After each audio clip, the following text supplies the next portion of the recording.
4 men have been arrested by the Metropolitan Police, who are investigating a video appearing to show alleged anti-Semitic abuse being shouted from cars in North London.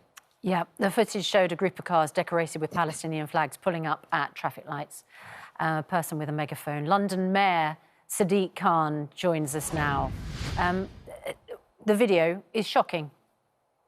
It really is distressing, and I want you to put yourselves in the shoes of those Jewish Londoners in that part of London. But also with hate crime, there's a ripple of fear that spreads through the entire community. So I'm here today, Susanna, to reassure all Londoners, particularly Jewish Londoners, they'll be seeing more police presence in parts of London, particularly around, of course, places of worship and schools that are Jewish, but also in those communities. The Met Police Service has a zero tolerance towards hate crime. I was in touch yesterday with both the Commissioner and Deputy Commissioner. It's good they've taken swift action, but we won't tolerate this. Of course, many of us feel really strongly about what's happening in Israel, in Gaza and in the West Bank. It's heartbreaking. What we can't have, though, is those feelings spilling over to hate crime in our city. Well, I was going to say, I mean, what are you doing to protect the Jewish community, all communities, but, you know, obviously from what we've seen, there is a rise in fear amongst that community? Unfortunately, Susanna, we've seen in recent years, whenever there's tension in the Middle East and violence, it can spill over into our city. Our city is the most diverse city in the world. So a number of things we're doing to reassure Londoners, particularly those from Jewish communities and others who are worried about an increase in hate crime. There will be an increased police presence. We're in regular contact with the Community Security Trust. This is a brilliant organisation that works with Jewish communities. But also we're in touch with the Jewish families and leaders across our city. My message to anybody who's the victim of race crime is please report it. I don't think if you report it, nothing will be taken. In fact, the opposite is the case. You can go to the Met Police Service website. It's really easy to do, and the police take this very seriously. Sadiq, I mean, it's absolutely disgusting. It's anti-Semitic. It's also misogynistic, by the way. And I think, you know, the thing to say about these men, that they feel that it's absolutely fine to say these disgusting derogatory comments about women, I think says a lot as well. Now, we know that they have arrests being made, but how do we even get to that point? Why do we think it's even, that these boys think it's acceptable in a coordinated convoy across London and think they can send these disgusting, vulgar messages through a megaphone and think they'll get away with it? Well, that's something they'll need to explain when they are hopefully charged and go to court. There'll be a racially aggravating element of any offence. Unfortunately, misogyny isn't yet a hate crime. We're lobbying the government to make it a hate crime, but you're spot on. It's a pattern of behaviour we see with those with extreme views. The point I'd make is this, look, there were some banners also on display during the protests on Saturday. They were unacceptable and were clearly racist. I think, look, we can all feel strongly about what's happening in other parts of the world, but this is 3,000 miles away, and for people in our country to hold responsible the followers of a religion is wrong, and it's really important, not just people like me, but others unequivocally condemn this sort of racist language and behaviour. Sadiq Khan, you have just been re-elected to London Mayor for another term. But there are concerns about the rise of fear amongst different groups in the city. You yourself said in the wake of the death of Sarah Everard that London isn't safe for women and girls to walk the streets.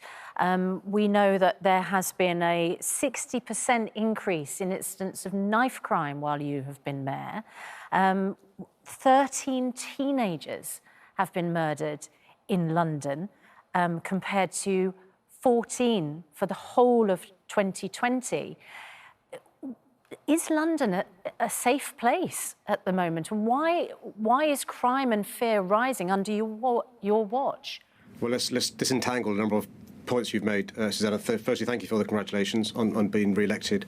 I meet regularly bereaved families, not only when I was MP, but also as the mayor. It's heartbreaking. And we always try to learn from interventions that could have been made to stop particularly a young person being the victim of crime. Because of our public health approach in London, both being tough on crime but also on the causes, investing in young people, giving them constructive things to do, progress has been made. So it's not quite right when you say there's been an increase in violent crime. What you've seen over the last few years now is thankfully progress made in reducing youth violence, in reducing the victims of knife crime. I'm not complacent. and making progress here by both investing in more police officers, but also in young people. And when I explained in relation to violence against women and girls, that's the experience of women and girls across the country. You know, since last year's International Women's Day in early March until this year's, across the country, 118 women lost their lives by the hands of men.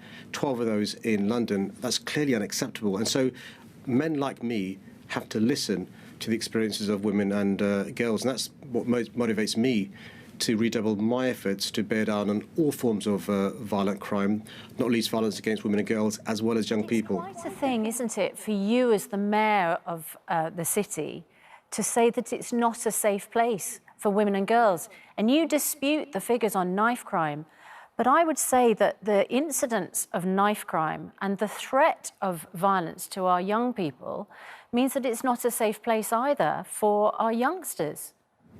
Well, you can't run away from the experience that women have and that bereaved families have. It's just a fact. And what I'm not going to do is put my head in the sand. Instead, what I'm going to do is continue to invest in the police, but also continue to invest in young people. In relation to the experience of women and girls in our city and across our country, it's got to start in schools, teaching boys how they should respect girls. And it's got to start in school with teaching boys about some sort of behaviour being unacceptable. And that goes into adulthood. One of the reasons why I support the announcement today by Keir Starmer to make sexual harassment a criminal offence is the public realm, whether it's public transport or streets, should be safe places for women. Women who are adults shouldn't be choosing the footwear based on how fast they can run or their items of clothing because they don't want to be harassed. And so the police will work incredibly hard, as they always do. I'll work incredibly hard to support them, but we shouldn't pretend that there are easy answers that can be solved just overnight. And that's why it's really important that the big mandate I've got means that I can use the time I've got to make sure we both invest in our police, continue to do so, but also in this public health approach, Susanna. You've seen over the last few years, we've now got youth clubs reopened that were closed down by the government. We've now got youth workers re-employed. We've got coaches, we've got mentors going into schools, stopping children being excluded so we can make sure those young people have the potential fulfilled rather than another young person losing his or her life prematurely. Can we ask you about the latest situation with the pandemic and the coronavirus? Some worrying news on Friday about the emergence of the Indian variant across some parts of the country, not just Bolton and Blackburn. We understand it is present in London. How worried are you? Well, I spoke yesterday with my health advisor and also last week with Public Health England and the NHS. Of course, we're concerned about any new variant. This Indian variant is one of concern. So my message to Londoners and those across the country is please test regularly. Everybody who's test positive in London using a PCR test, we're now doing testing of the genomics to see what the strain is. And if somebody has tested positive and has the Indian variant, there's additional testing and tracing and tracking taking place. We need to make sure we bear down on this virus. One of the things I'm lobbying the government for is to accelerate the rollout of the vaccine in those parts of our city and country where there is high levels of this particular variant. Why? Because the early evidence appears to be, we heard from Hillary earlier on, that the vaccine does appear to reduce the likelihood of catching this virus, decelerates the spreading, but also the consequences are less severe. That's the evidence from both India and Oxford. Do you think that in London, the age of vaccination should be lowered?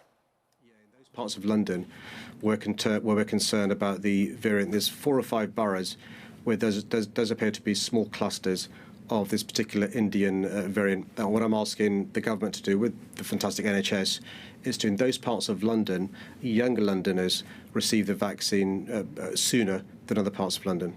Sadiq, you have one of the biggest Indian populations in the country in London, across West London, Hounslow, Southall. We know that big Indian communities. Now, they would have benefited from the Indian not being on that red list sooner, because it means they could have come back freely without having to quarantine in a hotel. And a lot of would have been grateful for that. But do you still think that actually the government failed in that respect and India should have been on the red list on April the 9th, the same time neighbouring countries, Pakistan and Bangladesh, who had lower rates of infection on the 7-day average? Do you think the government should have placed India on the red list then? Well, yes, but can I just make this point? It's really important, Adil, in the context of what we're saying is about 14 months ago, we saw a big increase in hate crime against East and South East Asians, Londoners of Chinese origin. What I don't want to see is an increase in any hatred towards Londoners who are Indian. They're not responsible for this particular strain. But I think you're spot on. I heard the conversation earlier on. It was inexplicable to me that Bangladesh and Pakistan were added on a red list, in my view, rightfully so. But because the Prime Minister was planning to go to India on a trade trip and didn't want to cause offence to Prime Minister Modi, India wasn't placed on the red list, and only placed on the red list once the Prime Minister cancelled his plans for India. We'll have to wait and see the consequence of that mistake. That being said, Adil, London is reopening today to a large extent. We've got a brilliant campaign, the biggest domestic tourism campaign London's ever seen, to encourage Londoners safely to visit our bars, our restaurants, our cultural venues, our museums and galleries, and also to invite those not from London to have a great holiday in London, the world's best bars, restaurants, live music venues and so forth. So come to London and come safely. Are you gonna start hugging today? You're gonna hug someone you haven't hugged yet today? I'm going to see my mum after work today. I've received both doses of the vaccine, so has mum. It's been a long time. And if you think I'm a hugger, my mum's a hugger. We're going to hug safely later on today, and I'm looking forward to it. Well, everyone should be a hugger with their mum. Just on the bars and restaurants, do you have any wariness about urging everybody to rush back indoors? One of the things that I've been really impressed by is how incredibly responsible our bars, restaurants, attractions, cultural venues are. They are COVID safe. They worked so hard, Susanna. They spent a lot of money making sure they're safe. I'm encouraging people to go back to the bars, the restaurants, the cultural venues, the attractions. I'll be going out tonight after hugging my mum for a meal with friends in the heart of our city. We've got the best restaurants in the world. They've suffered. And so not only can you have a great time going out and be safe, but also you're protecting jobs. And that's why I'd encourage all Londoners to come back to the West End. But those across the country who are crestfallen and not being able to go overseas, don't worry. You've got the entire world's cuisine and culture in London. Come to London. Okay. All right, Sadiq Khan, thanks very much indeed.